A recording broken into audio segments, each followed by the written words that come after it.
Engine Travel Chapter 1.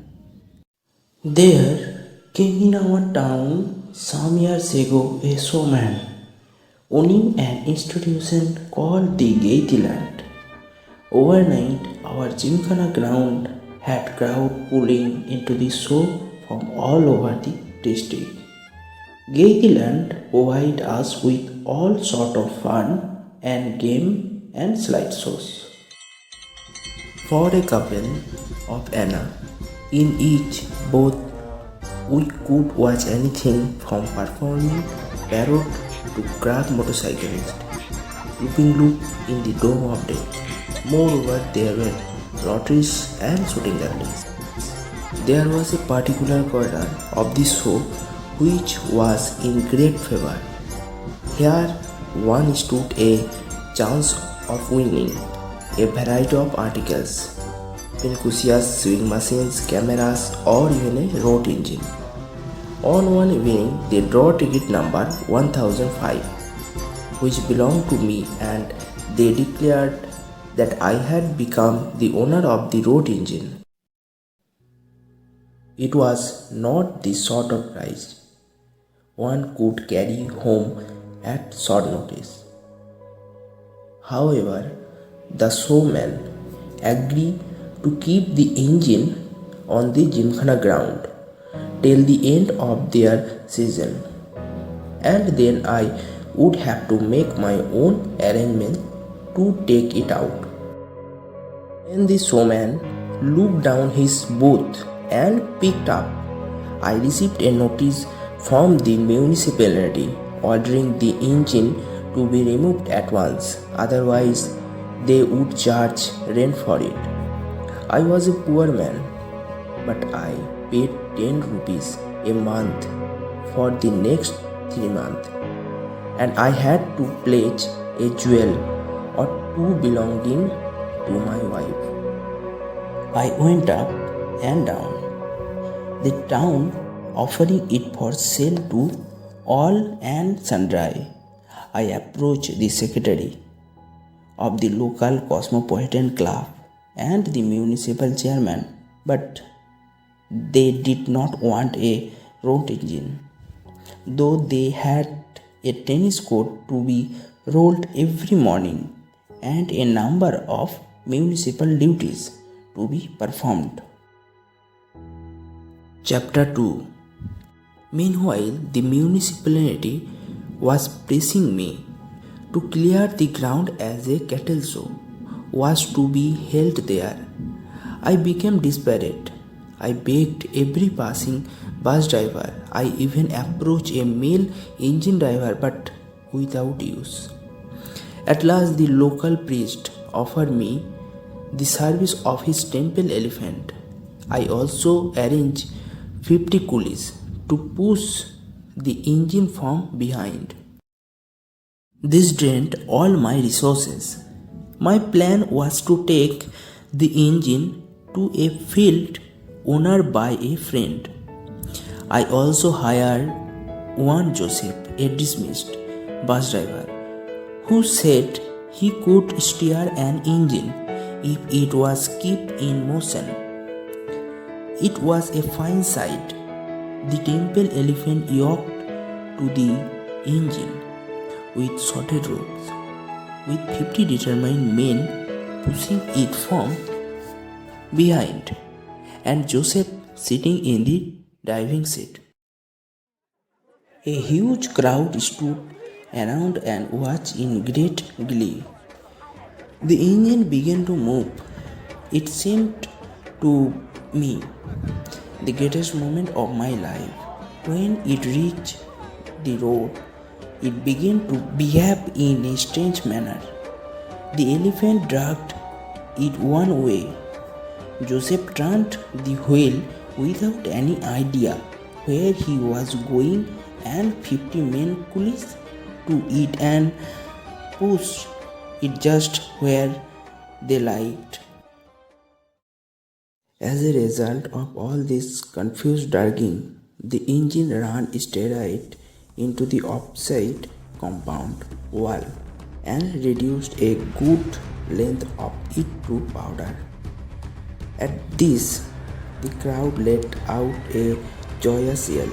The elephant disliking the behavior of the crowd, trumpet loudly, stared and snapped its ropes and kicked down a further length of the wall.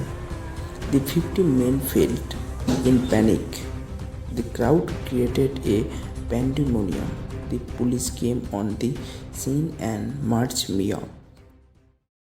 When I was released from the lockup, I found the following situation awaiting me.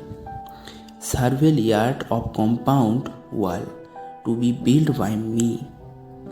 Works of 50 men who ran away. Joseph's fee for steering the engine over the wall.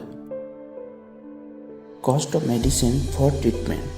The knee of the temple elephant, which had received some injuries while kicking down the wall. The temple authorities would not listen to the fact that I did not engage the elephant to break a wall. At last, but not at last, the demand to move the engine out of its pigeon station. Chapter 3. I was at my wit's end. People smiled at me when they meet me in the street. I decided to send my wife to her father and disappear one fine night. At this point, a Swamiji came to the town and saw his yogic feet. He ate glass tumblers, lay on spike boat, gargle and drink acid, licked hot iron rod, chewed and swallowed sharp nails, stopped his heartbeat and buried himself underground. And now he offered to have a road engine driven over his chest. He had an assistant who had been trained to handle any kind of road engine. This was my moment of reckoning. In return for lending him the engine, he would drive it wherever I wanted. But when everything was ready, a police inspector came and saw the magistrate order prohibiting the Swamiji from swallowing potassium cyanide and have an engine run over his chest. The Swamiji left angrily, followed by his assistant.